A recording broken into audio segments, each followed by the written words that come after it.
I never thought I'd be the kind of person to receive a letter from the future.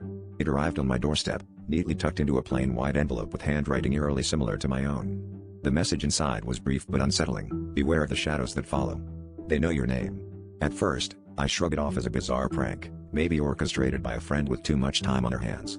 But then, the whispers began. They started as faint murmurs, indistinct and distant, but gradually became unmistakable, chilling my spine every time they gently called my name. As days turned into weeks, the shadows in my apartment seemed to grow darker, more defined. I'd catch them shifting just out of sight, their forms twisting and stretching in impossible ways. At work, I'd see them in the corners of my eyes, darting between the cubicles. I tried to ignore them, convincing myself it was all in my head. But at night, when I was alone, the whispers grew louder, echoing off the walls of my bedroom, promising secrets I couldn't understand. I began to dread sundown, knowing that the darkness brought them closer.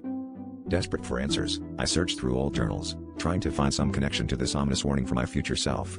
It was during one of these frantic nights of reading that I found an entry from years ago, written in the same handwriting as the letter. It spoke of a ritual I had performed as a teenager, a naive experiment to glimpse the future.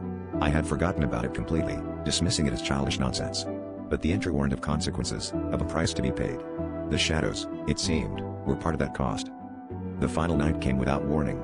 The whispers crescendoed into a cacophony, the shadows thickening until they seemed to swallow the light. I felt them closing in, their cold breath on my neck. My heart pounded as I realized the truth. The letter wasn't just a warning. It was a plea for help, a reminder of a mistake I couldn't undo. As the shadows enveloped me, the last thing I heard was my own voice, whispering my name, echoing from a future I would never see.